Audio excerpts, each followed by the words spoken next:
બહુ ભણે એવું લાગે કેમેસ્ટ્રી બધી યાદ રહી છે બધી સાહેબ બડબડ કરીને વિયા જાય અમુક ને ટેવ પડી ગયા છે સાહેબ તો કે બોલ્યા રાખે આપણે શું લેવા દો હાલો બાળકો ધ્યાન રાખો આપણે નીટના પ્રશ્ન ગણાવતા હતા એમાં કેટલે સુધી ગણ્યા હતા 40 સુધી કોઈને 40 થી આગળ કોઈ એમસીક્યુ ગણાવવો હોય તો બોલી જાઓ પેલા કેટલા નંબર 8 નંબર તમને કીધું છે વ્યવસ્થિત બોલો તો વ્યવસ્થિત કે ખબર પડે મને હું કરું 8 નંબરનો પ્રશ્ન 0.5 મીટર લંબાઈના સુરેખ તારમાંથી 1.2 એમ્પિયરનો પ્રવાહ વહે 2 ટેસ્લાનું ચુંબકીય ક્ષેત્ર બળ BIL આ 1.2 જવાબ BIL ત્રણ વસ્તુ આપી છે મૂકી દો ગુણાકાર કરનો તો આ કોને નો આવડ્યો હતી 8 બોલ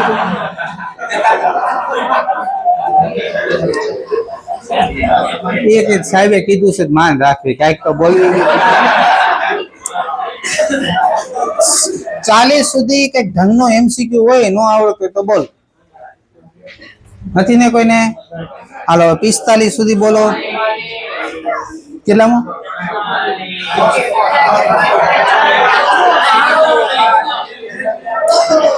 ગણાવ્યો તો ખરા 44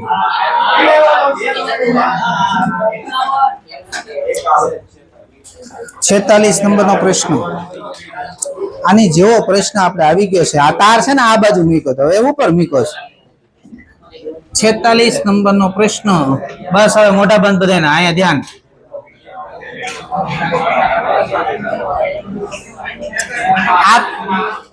આ બે માં પ્રવાહ કઈ દિશામાં જો આકર્ષણ થાય આ બાજુ બળ લાગશે આમાં પ્રવાહ વિરુદ્ધ દિશામાં અપાકર્ષણ થાય આ બાજુ બળ લાગશે હવે આ અંતર ઓછું છે આ બળ વધારે થાય ને બે સમાંતર તાર વચ્ચે લાગતા બળનું સૂત્ર શું છે μ0I1I2L/2πr r ના વ્યસ્ત પ્રમાણમાં આવે ને આ અંતર ઓછું એટલે આ બળ કેવું થાય F1 ગ્રેટર ધેન પરિણામી બળ કઈ બાજુ લાગશે તો કઈ બાજુ દોડશે વાહક તરફ એનું ન આવે ને કારણ કે એમાં અહીંયા ચુંબકીય ક્ષેત્રનું મૂલ્ય બદલાતું જાય કે નહીં આની ઉપર બળ કઈ બાજુ લાગે પહેલા તો આનું જો ચુંબકીય ક્ષેત્ર હોય કઈ બાજુ જો પેલા પ્રવાહ દિશામાં અંગૂઠો રાખો અંગૂઠો રાખ્યો અહીંથી આંગળી અંદર જાય એટલે ચુંબકીય ક્ષેત્ર પહેલા તો અંદરની બાજુ હોય કે ને આખા ઉપર સાંભળજે હાલો હવે આમાં પ્રવાહ વિરુદ્ધ દિશામાં છે બળ વિરુદ્ધ લાગશે ને તો આ બેનું પરિણામી 0 થઈ જાય એટલે એનું ક્યાં ગણવાનું જ આવે ખાલી આ બાજુનું આ બાજુનું જ ગણવાનું આવશે જો આમાં ચુંબકીય ક્ષેત્ર કઈ બાજુ અંદરની બાજુ આ ચુંબકીય ક્ષેત્ર પ્રવાહ કઈ બાજુ છે નીચે છે ને એટલે પ્રવાહ ફેર થાય આ બળનું સૂત્ર શું છે IL × B અહીંથી B ની દિશામાં ફેરે તો આમ ફેરે આમ લાગ્યું બળ હવે આનું જોતો આનું આ બાજુ લાગશે એટલે 0 થઈ જાય બે ની 50 સુધી બોલો પેલા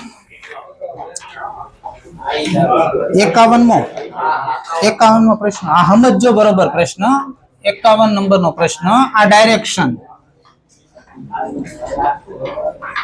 ઈસ્ટ વેસ્ટ નોર્થ સાઉથ હાલો હવે બરોબર મોઢું બંધ રાખીને સાંભળો મસ્ત પ્રશ્ન છે સ્થિર પ્રોટોનને રૂમમાં મુક્ત કરતા પ્રોટોન છે પ્રોટોન પ્લસ E ને સ્થિર છે વેગ 0 એક રૂમમાં આ સ્થિર પ્રોટોન મૂકો તો તે પ્રારંભિક પ્રવેગ a0 સાથે પશ્ચિમ તરફ ગતિ કરે છે આ ભાગ્યો આ બાજુ વેસ્ટ ડાયરેક્શનમાં કેટલા પ્રવેગથી a0 હવે તમે અહીંયા લખ્યું છે સ્થિર પ્રોટોન છે લખ્યું છે ને શબ્દ સ્થિર પ્રોટોન હશે તેની પર મેગ્નેટિક ફોર્સ તો લાગવાનું નથી મેગ્નેટિક ફોર્સ નું સૂત્ર છે QVB V0 તો મેગ્નેટિક ફોર્સ 0 થઈ જાય તો આ જે ભાગ્યો છે કોના કારણે ભાગ્યો છે વિદ્યુત ક્ષેત્ર દ્વારા ચુંબકીય ક્ષેત્ર દ્વારા બળ લાગવાનું છે નહીં તો ભાગ્યો કોના કારણે હશે વિદ્યુત ક્ષેત્ર દ્વારા ભાગ્યો હશે આ બાજુ ભાગ્યો મતલબ આ બાજુ વિદ્યુત ક્ષેત્ર હશે ને તો તો જ આ બાજુ ભાગ્યું ને પ્રોટોન છે, પ્રોટોન ઉપર બળ કઈ બળ લાગે? વિદ્યુત ક્ષેત્રની દિશામાં બળ લાગે. લાગ્યું આમ? તો આ પ્રવેગ ઉત્પન્ન કર્યો, કોને ઉત્પન્ન કર્યો? તો આ એ નોટ પ્રવેગ છે, વિદ્યુત ક્ષેત્ર દ્વારા ઉત્પન્ન થાય તો પ્રવેગ કેમ લખાય? આ બળ ભાગાકાર દળ. રેડી? તો વિદ્યુત ક્ષેત્ર કેટલું હશે? આટલું હશે, એ નોટ એમ બાય ઈ જેટલું. હાલો પેલા આવો ઓપ્શન પેલા ગોતો. વિદ્યુત ક્ષેત્ર પશ્ચિમ તરફ હોવું જોઈએ અને આટલું હોવું જોઈએ. ક્યાં છે એવો ઓપ્શન? એ અને બી બેમાંથી એક આવશે, સી ને ડી તો આવશે જ નહીં. હાલો એ પત્યું. હવે સાંભળો, હવે તમને કીધું છે આ વિદ્યુતભારને વી નોટ જેટલા વેગથી ઉત્તર તરફ ફેંકો. જો લખો, જ્યારે તેને વી નોટ જેટલા ઝડપથી ઉત્તર તરફ ફેંકવામાં આવે તો તે 3a નોટ જેટલા પ્રારંભિક પ્રવેગથી પશ્ચિમ તરફ ગતિ કરે છે. આ બાજુ ભાગ્યો. કેટલા પ્રવેગથી આ બાજુ ભાગ્યો? વેસ્ટ ડાયરેક્શનમાં 3a નોટ. સાંભળજો, 3a નોટ માંથી a નોટ તો વિદ્યુત ક્ષેત્ર ઉત્પન્ન કર્યો જ છે, તો ચુંબકીય ક્ષેત્ર કેટલો ઉત્પન્ન કર્યો હશે? 2a નોટ જેટલો. ટોટલ પ્રવેગ કેટલો? 3a not. વિદ્યુત ક્ષેત્ર ઉત્પન્ન ઓલરેડી કેટલો કર્યો છે? તો ચુંબકીય ક્ષેત્ર કેટલો પ્રવેગ ઉત્પન્ન કર્યો? 2a not. આ પ્રવેગ કોના કારણે ઉત્પન્ન થયો હશે? ચુંબકીય. હાલો, ચુંબકીય ક્ષેત્ર દ્વારા લાગતું બળ કેમ લખાય? QVB વિદ્યુતભાર તરીકે ઈ છે, એટલે ઈ વેગ છે v નોટ ના b. QVB લખ્યું, QVB ડિવાઇડ બાય m એટલે પ્રવેગ થઈ જાય ને. હાલો, તો ચુંબકીય ક્ષેત્ર કેટલું હોવું જોઈએ? 2a naught m by ev naught જેટલું. આ ચુંબકીય ક્ષેત્ર આટલું હોવું જોઈએ. આવો એક જ ઓપ્શન છે, જઈ રહ્યો બી. હવે તમારે ડાયરેક્શન એ ગોતવી હોય તો સાંભળજો. ધારો કે આવા બે ઓપ્શન હોય ઉપર નીચે આપ્યું હોય તો શું થાય? જો ચુંબકીય ક્ષેત્ર બળ કઈ બાજુ લગાવ્યું? આ બાજુ લગાવ્યું. આ બળની ડાયરેક્શન છે ને ચુંબકીય ક્ષેત્ર કઈ ડાયરેક્શનમાં છે ગોતવાનું છે આપણે. વેગ કઈ બાજુ છે? આ વેગ. હવે મારે આ બાજુ બળ રાખવું હોય, આ બાજુ બળ આ બાજુ રાખવું હોય તો ચુંબકીય ક્ષેત્ર કઈ બાજુ રાખવું? તો આ બાજુ બળ લાગે. વિચાર, વી ક્રોસ બી ની દિશામાં લાગે ને. આ વી છે, આ બાજુ બળ રાખવું છે તો ચુંબકીય ક્ષેત્ર આ બાજુ રાખીને જોવો તો શું થાય છે? આ વી ક્રોસ બી ની દિશામાં ફેરવશો તો આ બાજુ બળ લાગશે ને. તો ચુંબકીય ક્ષેત્ર આ બાજુ હોવું જોઈએ. આમ એટલે આમ એટલે હા, દિશાઓ આમ હોય, ઈસ્ટ વેસ્ટ નોર્થ સાઉથ આમ હોય ને. આમ આવ્યું એટલે શું થાય? નીચેની દિશામાં બળ આવ્યું. હા, ચુંબકીય ક્ષેત્ર નીચેની દિશામાં આવ્યું. તો આટલું ચુંબકીય ક્ષેત્ર નીચેની દિશામાં હોવું જોઈએ. આ રૂમમાં નીચેની બાજુ ચુંબકીય ક્ષેત્ર હોવું જોઈએ આટલું. વિદ્યુત ક્ષેત્ર વેસ્ટ ડાયરેક્શનમાં હોવું જોઈએ. સમજાણો? બોલો ને પછી 55 સુધી બોલો. 53 નંબર. 53 નંબરનો દાખલો જો ભાઈ. પેલા તો આ રીતની આકૃતિ આપી તમને. આ તમને વાય અક્ષ આપેલી છે, આ ઝેડ અક્ષ.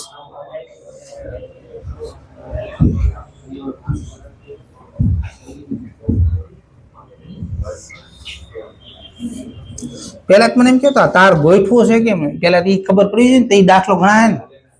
આ તાર ગોઠવો છે કેમ છે ને. જો સાંભળજો, આ વાય અક્ષ છે, આ ઝેડ અક્ષ છે, આ છે ને ઈ એક્સ અક્ષ છે. આમ તો હોય ને, આમ હોય ને એક્સ અક્ષ.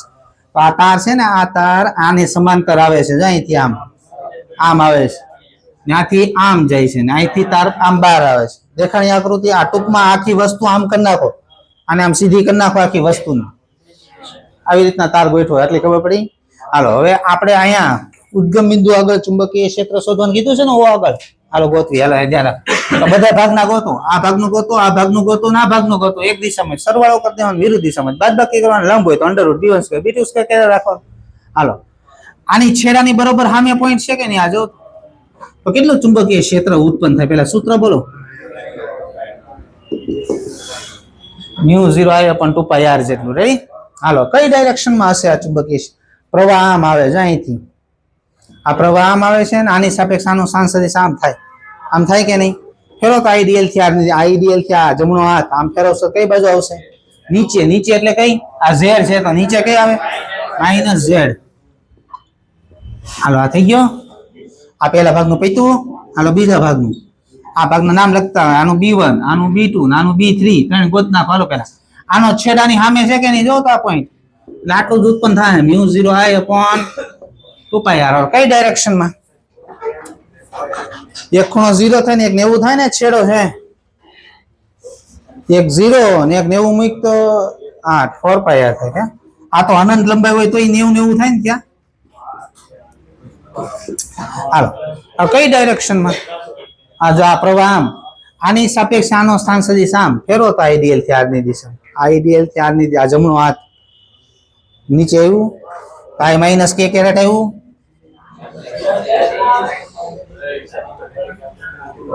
આ પ્રવાહ આની સાપેક્ષે આનો સ્થાન સદિશ આમ ફેરવતા આઈડિયલ થી આરની દિશામાં નીચે આવે ને એટલે આ ઝેડ ઉપર છે તો નીચે શું આવે માઇનસ ઝેડ શું થયું વેરી કે કઈ ભૂલ છે હાલો હવે આ રહી રિંગ નું B3 હાલો અડધી રિંગ છે અડધી રિંગ નું કેમ લખાય μ0 ni/2r આ તો અડધો μ0 i/8r હાલો કઈ ડાયરેક્શન માં પ્રવાહની દિશામાં આંગળી ફેરો અંદર આ x છે તો અંદર જાય તો -x થાય નહીં -i કેરેટ હવે ઓપ્શનમાં કઈ રીતનું છે તમારે ડાયરેક્ટ સરવાળો જો અંદર દિશાઓ એમને રાખેલી છે કરો તણે તેનો સરવાળો આ તણે ટોટલ ચુંબકીય ક્ષેત્ર આ બે વખત છે એટલે આમ લખાય μ0i/2πr - k caret plus μ0i/8r - i caret હાલો હું કોમન કાઢ્યું બધામાં μ0/4πr કોમન કાઢી નાખ્યું આ કોમન કાઢ્યું તો અહીંયા શું વધે અહીંયા બે આપણે 4 કોમન કરી બે વધશે ને -2 k કેરેટ આ 4 કોમન કરી નાખ્યા અહીંયા પાઈ/2 8 છે ને એટલે 4 કોમન કરે બે વધે ને -i કેરેટ આવું થયું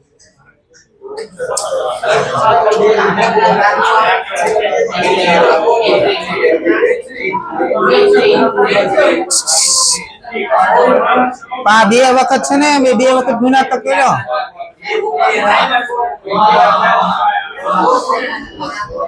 μ0 ni/2r અડધો આટ હા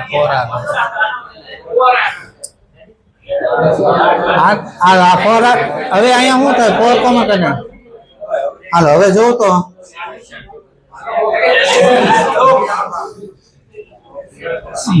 માઇનસ કોમન કાઢી લ્યો હજી આમાંથી -μ0i/4πr હાલો માઇનસ એ કોમન કાઢી નાખું તો 2k caret plus pi i caret હવે સેવ ઓપ્શન જો સી જવાબ લખી નાખો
હાલો, આ કેપેસિટર છે. કેપેસિટર અંદર ચુંબકીય ક્ષેત્ર હોય તો અંદર લખ્યું છે સમાન વિદ્યુતભાર ઘનતા સિગ્મા ધરાવતા એક વિદ્યુતભાર રહિત સમાંતર પ્લેટ કેપેસિટરની અંદર એક ઇલેક્ટ્રોન સીધો ગતિ કરે છે. આ ઇલેક્ટ્રોન આમ સીધી રેખામાં ગતિ કરે છે.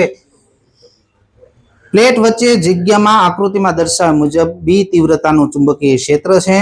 કેપેસિટરમાં આ ઇલેક્ટ્રોનની સીધી લીટીમાં ગતિનો સમય શોધવાનો છે. અહીંથી ઇલેક્ટ્રોન રકમમાં લખ્યું છે કે આ સીધી ગતિ કરે, લખ્યું છે નહીં રકમમાં. આ ધારો કે એલ પ્લેટની લંબાઈ છે, આની એવી લંબાઈ. તો આને અહીંથી અહીંયા સુધી પહોંચતા કેટલો સમય લાગે ગોતવાનો છે. હવે મને એમ કહેતો આપણે મેં તમને ભણાવ્યું છે બે ક્ષેત્ર છે, વિદ્યુત ક્ષેત્ર છે ને આ કેપેસિટર છે, વિદ્યુત ક્ષેત્ર છે ને ચુંબકીય ક્ષેત્ર છે. સીધી ગતિ ક્યારે થાય? બે દ્વારા લાગતા બળ સમાન મૂલ્યના વિરુદ્ધ દિશાના હોવા જોઈએ. હાલો, વિદ્યુત ક્ષેત્ર દ્વારા લાગતું બળ કેમ લખાય? ઈ, અને ચુંબકીય ક્ષેત્ર દ્વારા QVB. હાલો, ઈ ઉડી ગયા. ઈ હાલો, બે પ્લેટ વચ્ચે વિદ્યુત ક્ષેત્રનું મૂલ્ય શું હોય? Sigma by epsilon 0. બરાબર ને? બે કેપેસિટર બે પ્લેટ વચ્ચે વિદ્યુત ક્ષેત્ર હોય સિગ્મા બાય એપ્સિલોન 0. હાલો, આ વેગ કેટલું અંતર કાપવાનું છે ઇલેક્ટ્રોન અહીંથી અહીંયા આવવા માટે? સમય ધારો કે ટી લાગતો હોય, ટી થઈ ગયો વેગ. આપણે ગોતવાનો છે આ સમય. L B epsilon 0 by sigma. ક્યાં છે? ગોતો આવો ઓપ્શન. જવાબ આવશે એનો દિલ્હી. બોલો ને પછી દાખલો 65 સુધી બોલો.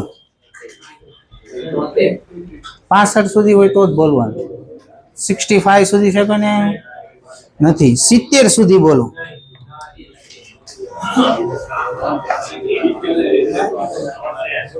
નથી. 75 સુધી બોલો. 73 નંબરનો પ્રશ્ન છે.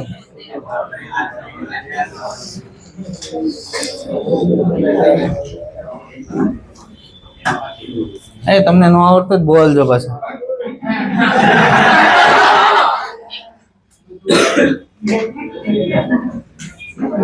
73 નંબરનો પ્રશ્ન જોઉં. હાલ વાંચો. બાહ્ય લંબાઈ અને આ ત્રિજ્યા ધરાવતા અવરોધ વાળા એક તારને એ જેટલી બાજુ વાળો સમબાજુ ત્રિકોણ બનાવવામાં આવે છે. આ સમબાજુ ત્રિકોણ કેટલી બાજુ વાળો સમબાજુ ત્રિકોણ છે? એ બાજુ વાળો. સાંભળજો, આ એ બાજુ વાળો સમબાજુ ત્રિકોણ હશે તો આમાં 3a લંબાઈનો તાર વપરાય ને લંબાઈ છે 12a જેટલી. આવા 3 આટા બની જાય. આ 3a જેટલો, 4 આટા બનશે. તો આમાં આટાની સંખ્યા કેટલી મળી ગઈ તમને? 4. હાલો આગળ વાંચો. પછી એ બાજુ વાળો ચોરસ બનાવ્યો. આ ચોરસ, આ એ બાજુ વાળો ચોરસ હશે તો આમાં 4a લંબાઈનો તાર વપરાય ને આપણી પાસે 12a લંબાઈનો તાર છે. આમાં આટાની સંખ્યા થાય 3, 4 તેરી 12. તો દરેક ગુચરાની ચુંબકીય દ્વિધ્રુવી ચાક માત્ર એટલે ચુંબકીય મોમેન્ટનો ગુણોત્તર. પહેલા ચુંબકીય મોમેન્ટનું સૂત્ર બોલો. એના એ હાલ અહીં ધ્યાન રાખો. આમાં આટા કેટલા છે? 4. આનું ક્ષેત્રફળ કેમ લખાય? √3/4 L². આપણે ડાયરેક્ટ આગળ તાર્યું હતું, આ યાદ જ રાખી લેવાનું. √3 L²/4 જેટલું હોય સમબાજુ ત્રિકોણ. હાલો, પછી આમાં આટાની સંખ્યા કેટલી? 3. એનું ક્ષેત્રફળ કેમ લખાય? L બાજુ હોય, આમાં એ બાજુ આપી છે ને આપણે L ની જગ્યાએ a લખીએ. હાલો, આ a². હાલો, a² ઉડી ગયા. આ 4 પર ઉડી ગયા. અહીં √3 છે, નીચે 3 છે. 1/√3. અનુક્રમે ગોતવાની, બે ની ગોતવાની છે અલગ અલગ. એ ગુણોત્તર કરીને. હાલો, તો આની ચુંબકીય મોમેન્ટ કેમ લખાય? આટા કેટલા? 4. પ્રવાહ I. ક્ષેત્રફળ આનું કેમ લખાય? √3/4 a². હાલો, 4 પર ઉડી જાય. √3 I a². હાલો, આને NIA. આટાની સંખ્યા કેટલી? 3. પ્રવાહ I. ક્ષેત્રફળ કેટલું લખાય આનું? a². આવી ગયો જવાબ. જવાબ આવશે નો એ ઓપ્શન. 71 નંબરનો પ્રશ્ન જો ભાઈ. હાલો, તમને આકૃતિ આપેલી છે અંદર.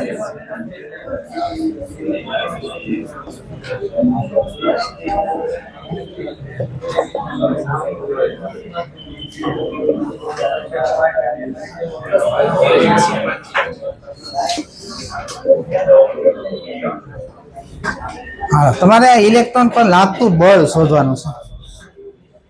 હવે વેગ આપ્યો છે, ઇલેક્ટ્રોન વીજભારે આપણે ખબર હોય.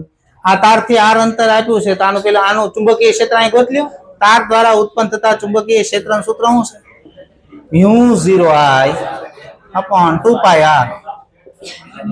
હાલો, μ0 ની કિંમત કેટલી? 4π × 10⁻⁷. પ્રવાહ કેટલો આપ્યો છે? 5 એમ્પિયર અપોન 2π. અંતર કેટલું આપ્યું? 20 સેન્ટીમીટર. એટલે 20 × 10⁻², એટલે 2 × 10⁻1. આ 4π ઉડી ગયું, તો 5 ગુણ્યા આ ઉપર જાય એટલે 10⁻6. તો આ તારનું ચુંબકીય ક્ષેત્ર આ ઇલેક્ટ્રોન ઉપર આટલું લાગવાનું છે. રેડી? પછી F બરાબર BIL, નહીં QBB વિદ્યુતભાર છે ને. QBB વિદ્યુતભાર તરીકે કોણ છે? ઇલેક્ટ્રોન. 1.6 × 10⁻19. વેગ આપણે આપ્યો 10⁵. ચુંબકીય ક્ષેત્ર મળ્યું 5 × 10⁻6. હાલો, આ ગુણો 16 × 85 એટલે 8 થયું.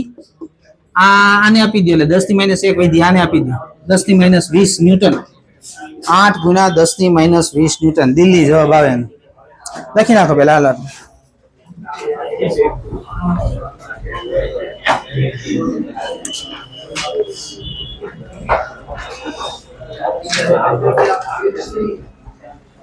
એ ભાઈ, ભણવામાં ધ્યાન રાખો.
સત્યોતેર સુધી સેકન્ડ કાંઈ 74 નંબરનો પ્રશ્ન જોઉં.